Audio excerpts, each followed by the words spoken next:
All right, man. Peace. So there was a very good discussion about Larry Bird and about the impact that he's had as an American Caucasian basketball player. And the reason why they brought the conversation up was in reference to Gordon Hayward, who at the time of this conversation had not signed with Boston yet. But as we know, he has signed with the Boston Celtics to reunite with his former college coach. But let's see what they have to say about Larry Bird in contrast to Gordon Hayward.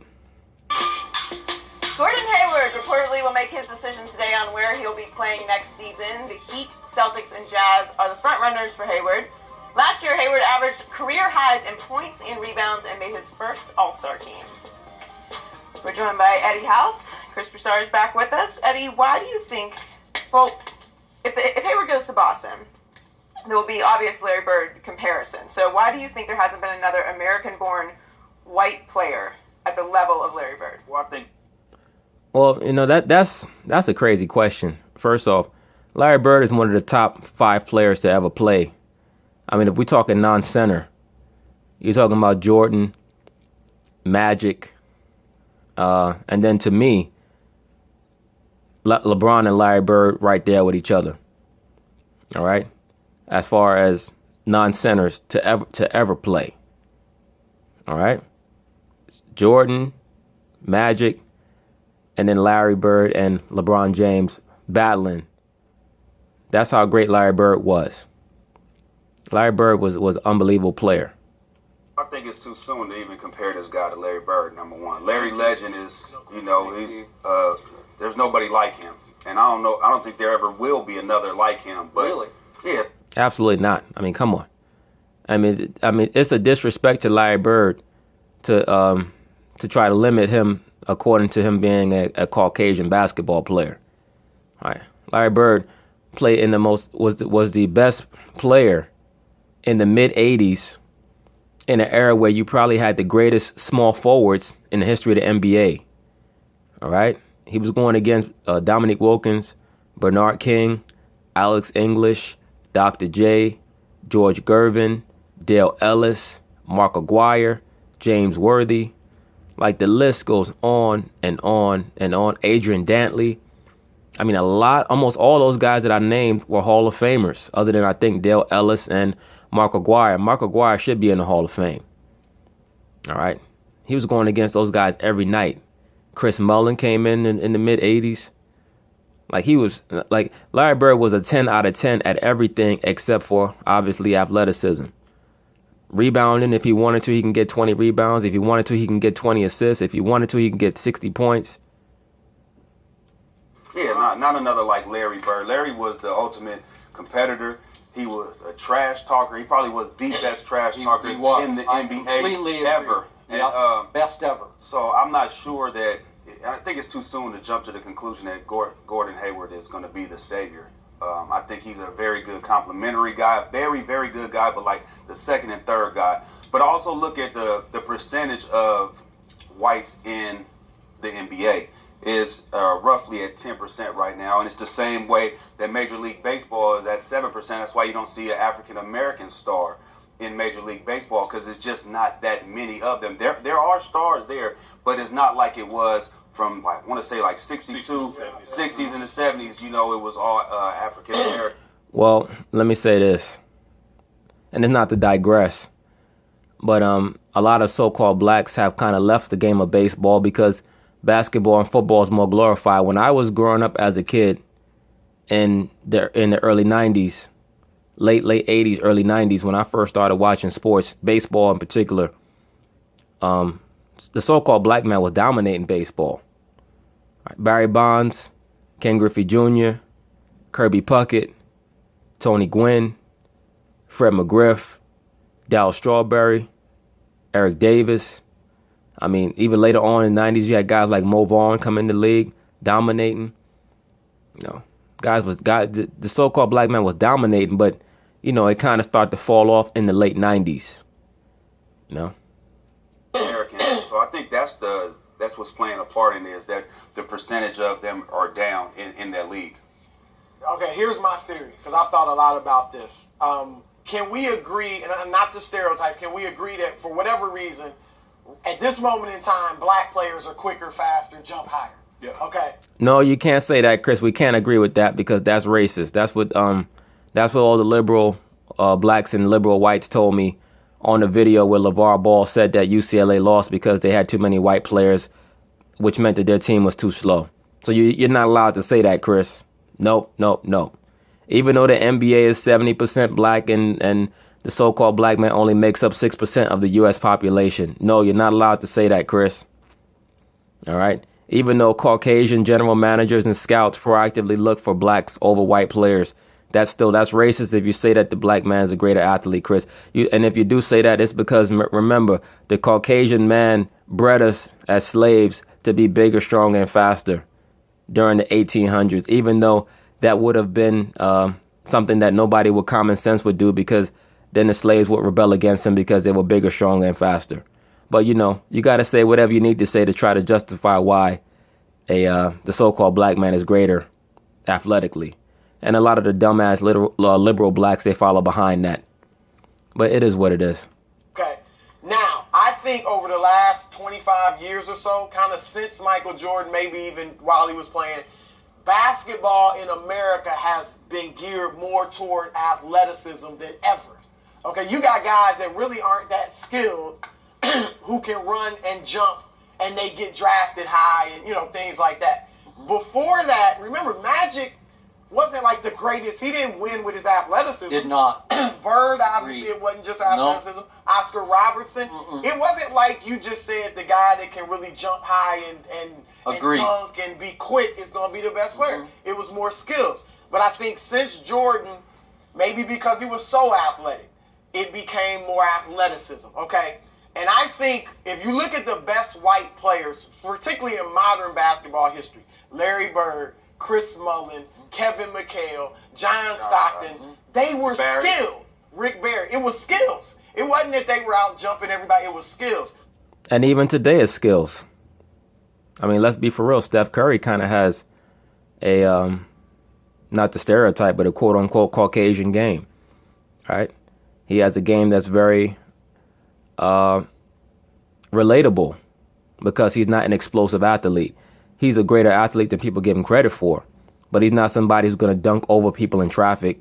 He's not somebody who's just going to, astound you with his athleticism, right? I probably shouldn't say a Caucasian game. I should say more of a skills-driven game, because skills can be for any player. But in any era, your skills are going to dictate your greatness, not your athleticism. Larry Bird would be even more dominant today than in the era where he played. He'd be even more dominant today because he had a post-up game. He had a great left hand. He had great handle. And he could shoot anywhere from underneath the basket to 30 feet out. All right? He was an unbelievable passer. Only thing he couldn't do, really, was guard his man one-on-one, because he didn't have tremendously quick feet, but his athleticism is a little underrated because he had a 30-inch vertical, all right, which is the same vertical that Karl Malone had, somewhere between 28 and 30-inch vertical when he first came in the NBA. All right, with the training of today, he would have been an even greater player. Like I said, to me, the debate is not Jordan and LeBron. The debate is Larry Bird and LeBron. All right, that's the debate. Because right now, to me, they're on the same level. They've won the same amount of championships. Larry Bird won 3 straight MVPs. LeBron has never done that, even though he has one more MVP. Neither one of them have ever won Defensive Player of the Year. I think that their IQ is comparable, even though I think Bird had a greater IQ. I thought Bird was a greater passer, a greater shooter. Rebounding, I would say, is about equal. Athleticism is not even close. And the clutch, not even close. Larry Bird was probably the greatest clutch player to ever play, right there with Jordan. All right? So it's very, very close. Before the back injuries, Larry Bird was the most dominant player in the NBA. All right? From 83 to 86, he was the best player and the most dominant player in the NBA as far as his overall floor game. If you ask the bad boy Pistons, he was tougher to stop than Jordan was, because of the way that they moved the ball and the way he dominated the overall the overall flow of the game. Look at the best white players, period, today. Dirk Nowitzki, Steve Nash, Manu Ginobili. Now you got Nikola Jokic, Kristaps Porzingis. What is it? Skills. And I think in America... Remember, you're talking about non-American white players. So I'm saying in America, because the game is so focused on athleticism, the white American players kind of get caught up in that, judged by that, and they're not going to win or dominate based on athleticism. In Europe, they're teaching skills. And so those guys come over with more skills. If you guys get a chance, if you haven't seen it already, on YouTube, look up Larry Bird NBA mixtape. That man was off the chain, man. Agreed. And they can become stars. Now, with Steph, with Clay shooting so well, they're good athletes, obviously, but not, great athletes. Right. Maybe the game will get more balanced and we'll go back to skills a little more, a combination of athleticism and skills. And maybe you'll begin to see more white players, be able to excel. If I had a white kid, or if I was telling a white kid what to do to make the NBA, I would say, man, focus on your skills. Is that what you told your nephew? Because you're light, bright, damn near white looking ass. You got a white boy in your family, all right? Just cut the bullshit out, Chris. And go play with black players at a young age. I agree. So you get used to it. You're not intimidated. Yep. I think all kids should focus on skills. That's the most important. Absolutely. That's the point. That's the point. The game is a skill game. The best players of all time have always been the most skilled. All right. Jordan wasn't great because he was the greatest athlete. He was the greatest because he had the highest skill level and the greatest athleticism. That's what makes him the greatest. Because if you look at the other guys in the top 10, in my top 10, I should say, guys like Tim Duncan and Larry Bird and Magic Johnson, none of those guys was going to jump out of the gym. But their skill level, the diversity of skills that they had were non-pareil. All right. Absolutely non-pareil. And let me say this to the Kobe Bryant guys. No, Kobe is not in the top 10, all right?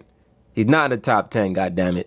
He's somewhere in that 11 to 15 range, all right?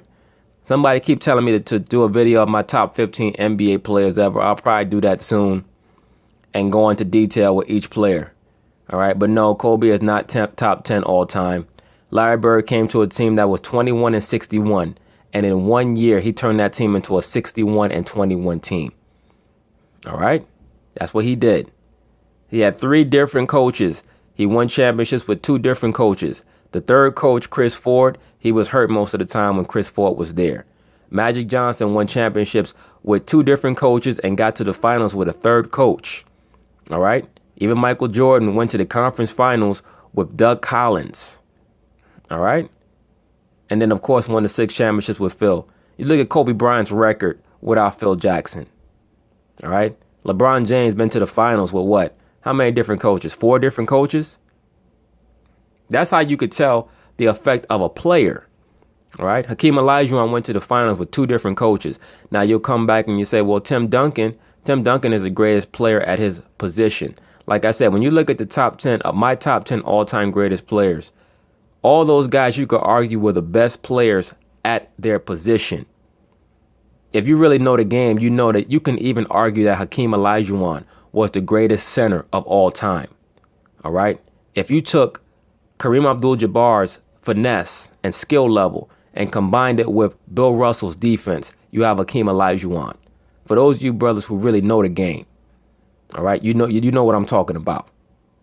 Important thing, not just white. I think every kid needs to focus on skills. Sure. Athleticism is only going to take you so far. Skills going to take you everywhere.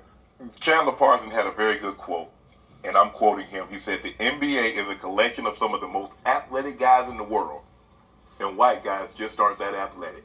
Wait a minute. Chandler Parsons said what?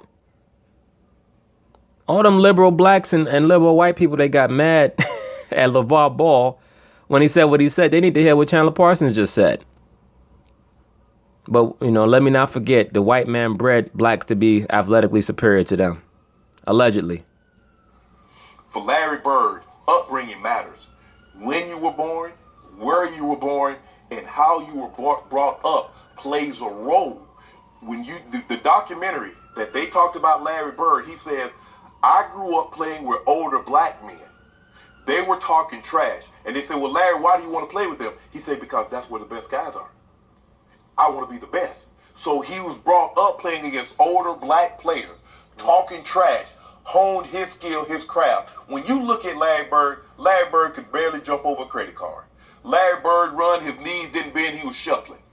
But he get to that spot and bust you up. Dr. J, the only time you saw Dr. J lose his cool, he said, Doc, I'm going to go in this corner, I'm going to pump fake you, and I'm going to shoot it. Now, next time I pump fake you, you ain't going to go for it, and I'm going to pump fake you again. And Doc said, well, you'll have to shoot it with one eye, because I'm finna close one eye. Rock hit it with a 2-piece. No, he was purposefully trying to provoke Doc in that game, and Doc finally gave him what he wanted, which was that ass whooping. All right? That's what he did. Larry went a little too far in that game. He was trying to piss Doc off, and he was mad because Philly had owned them pretty much for those, and Philly, they don't get as much credit as they deserve. Those Sixer teams in the early 80s who got to the finals 3 out of the first 4 years and probably had the best team of the decade with that 83 Sixer team. And Dr. J is another guy in that 11 to 15 range, all right, along with Kobe. Right? People act like it's such an insult to have Kobe in that 11 to 15 range. Them guys in that range, like Moses Malone and Dr. J and Isaiah Thomas, those guys was right there with Kobe Bryant. Like, I'm sorry, those guys built legacies on their teams. Kobe Bryant inherited a legacy. Like, Isaiah Thomas went to a team in the Detroit Pistons that had no history.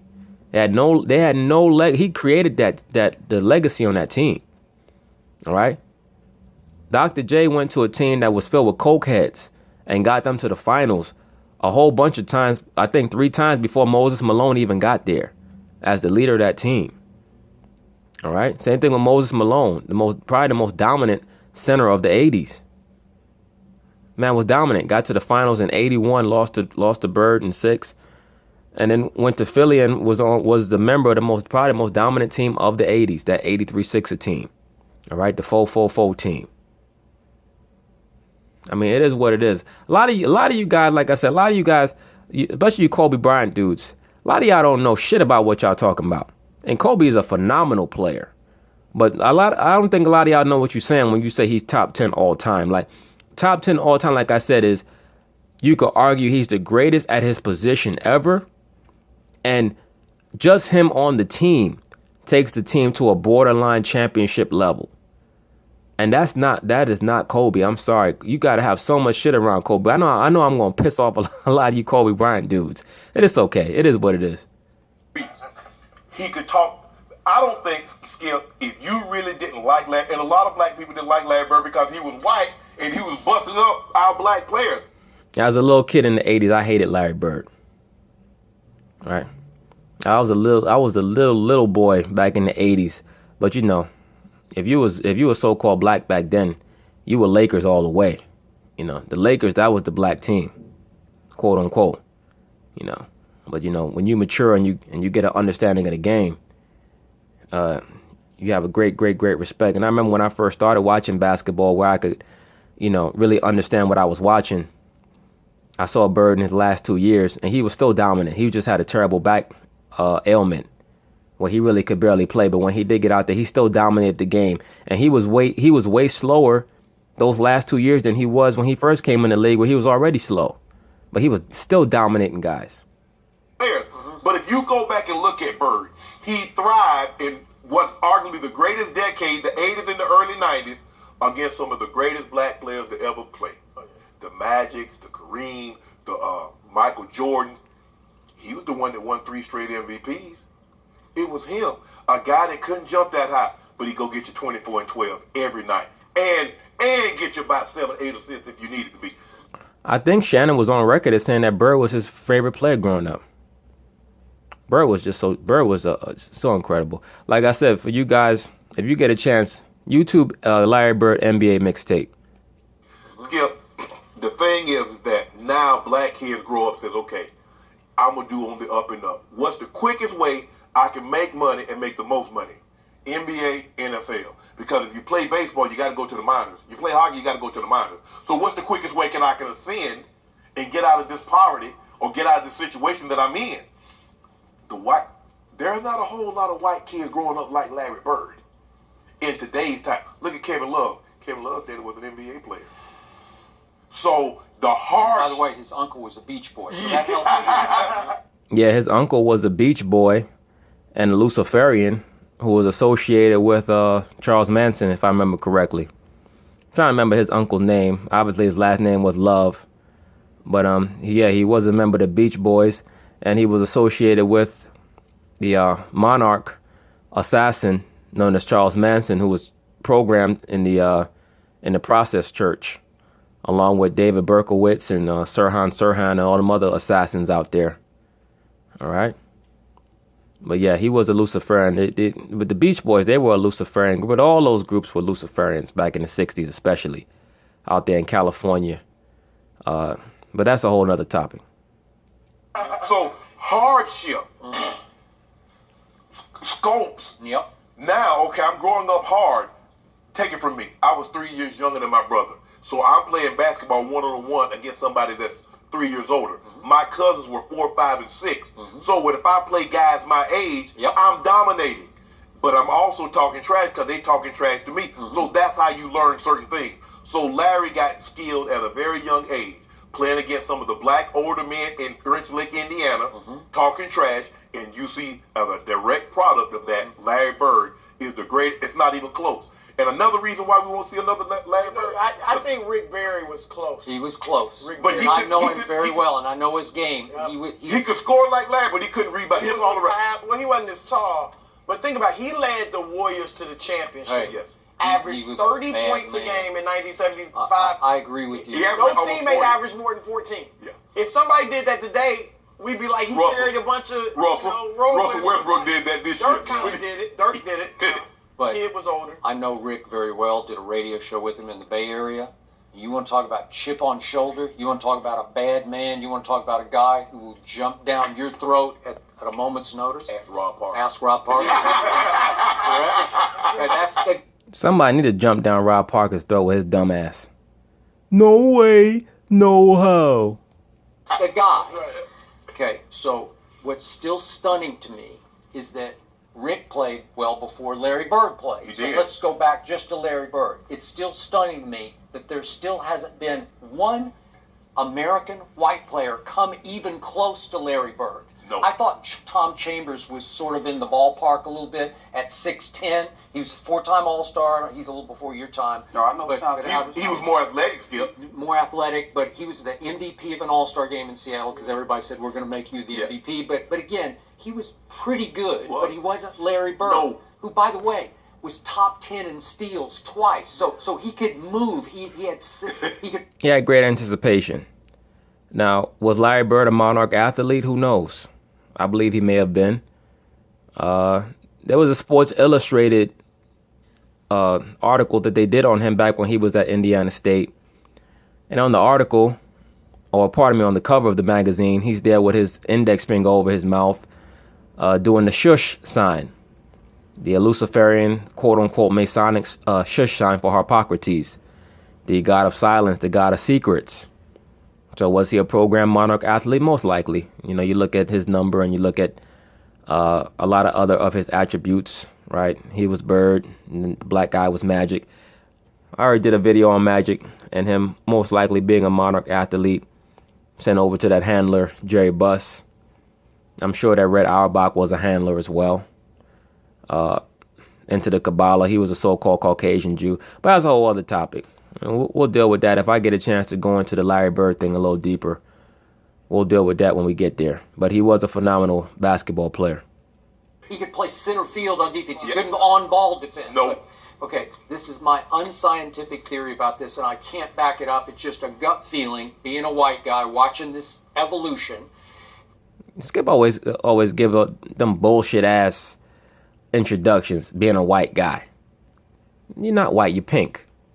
That over the last, let's say, 20 years, a lot of pretty good young white athletes got to age 12, 13. You've had your kids go through this stage just here recently, 12, 13, and they'd get in the gym with black kids and they'd say, you know what? I don't know if I can do this against those guys. So I think I'm going to gravitate toward baseball or football or hockey or soccer or whatever else. Lacrosse. You got it. And it wasn't that they were not very good athletes, but they didn't think they had the overall athleticism to compete and thrive and succeed in basketball. But Larry Bird was the ultimate aberration because, as you talked about, he grew up poor in French Lick, Indiana. And you want to talk about chip on shoulder? You want to talk about fighting at a moment's notice? Yeah, Larry Bird whooped some ass. He used to fight. He used to like to fight all them. Anytime a white player messed with him, he'd definitely fight him. With the so-called black players, he would, he'd fight them too, but he would, he'd give them a little leeway because he had more respect for the black players. But if a white dude stepped to Larry Bird, they was fighting. He was the greatest trash talker ever. I covered Mark Aguirre when he was with the Mavericks, and he used to tell me he dreaded playing Larry Bird the most because Larry would get in his ear from the opening tip and tell him I'm going to do this to you on this play. And he couldn't stop him because he had a shot that he shot completely behind his head. It didn't matter because he's like 6'9", but he played like he was 6'11". Yeah, Larry Bird was about 6'10". I mean, they gave him 6'9", but he was he got into a beef with Kareem in the '84 finals, and when they went to nose, he was damn near looking Kareem dead in his eye. With that shot behind his head. He showed up at the All-Star game and asked, which one of you guys finished in second? No, I let me tell the story. I was there. He didn't take his top off. Wait a second. This is the 1986 three-point shootout in Dallas, Texas, and I know this from a Maverick official who was in the locker room while they were dressing for the three-point shootout.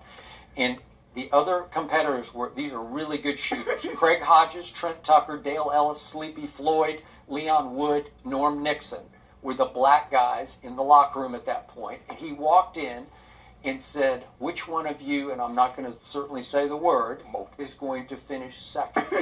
And you know what word I'm talking about. To me, it's the most evil word in the English language, and he got away with saying it, and not one of them even looked up. I didn't know he said that. Right. He got away with saying it. This is 1986. I don't think you were in there? No, I wasn't in the locker room, but a Maverick official came straight out and told me this story because he was dumbfounded that nobody said a word back to Larry Bird because there was some respect that he had earned already. I don't know what it was. Again, today, could Larry Bird get away with that? I don't think so. No. I hope he not. got out. No, first of all, he wouldn't have got out. Yeah, but my point was he went right out and backed it up. Yeah. How true that story is, who knows? They claim that Bird used to, he used to talk a lot of shit to the that he used to talk a lot of shit to a lot of the so-called black players and use a lot of so-called black slang because he, as Shannon already testified, he grew up around a lot of so-called black dudes. According to Skip, he used the N-word to them in the locker room. I don't know how probable that is. We got to get the testimony of one of the guys who was in there, or Bird himself. That's really what a journalist should do, because that would be a great topic for a talking point if they can get Bird and ask him if he really did that. Yeah. And he won the final 22-12 over Craig Hodges, who was an all-time won it 3 times in a row. Yeah, he was a great shooter. So that's the guy that you're dealing with, who was as fearless. Obviously, he wasn't intimidated by anybody of any color. He said, I can beat you doing what you do in my way. Right. I can do it my way. Yet I was at the Final Four, Magic Bird Final Four in Salt Lake City, and I'm in the Dallas Cowboys used to have a hospitality suite to everyone because they drafted college basketball players occasionally. So Gil Brandt introduced me to some of the top coaches. You know what I consistently heard? Larry Bird won't make it in the NBA. He's too slow-footed. I heard it from some of the top coaches in the country because they saw him. He can't jump over a credit card. And he looks slow-footed in college basketball, and he looks slow-footed in the NBA. Yeah. But you want to talk about skill, vision, perception, great passer, he averaged 10 rebounds a game for his career. Wow. And he was sneaky quick. Yeah. And he knew sneaky angles. Quick. He was sneaky quick, and he used angles. Very smart basketball player. But to your point, as far as kids going into the gym and saying maybe I can't play with them, my kids are doing AAU basketball. My twins, they're 10 years old. They'll be 11, and their basketball team all black. People that they play, all different ethnicities. It's not really an all-white team. They played baseball this year. They were the only couple black kids on the team. Okay. And all the teams that we played were all white. So it seems like for whatever reason, they're gravitating more towards baseball and getting away from basketball, and that's the reason why you see it, the low number of whites in the NBA. Have you seen them compete against white kids who look pretty good to you? I seen my oldest son play against. We were in Dallas, and there was a cat from, I want to say he was from Iowa, and he had work. The game is getting a little lighter. Okay. You see these mixed light-skinned blacks. Oh, no, that's a whole nother. Yeah, like you. Yo, Chris Broussard be acting like he look in the mirror and see Wesley Snipes or something. Like, Chris, you light, man. What the hell you talking about, man? Another issue. He wasn't like that. He was a lot more of them. When I was in Atlanta, my neighbor moved, and he's like, I'm moving. I was like, why are you leaving? He says, I want my son to be good, and the competition level is too good here. I'm going to a smaller town. He wanted his son to be a big fish in a small pond. Well, you never. But his competition that will drive you You're doing it backwards there. Yeah. Eddie and Chris, thanks for joining us. Coming up. But anyway, very interesting segment on Larry Bird. I wanted to include this because you had a lot of great insight on him and on that era. But anyway, peace.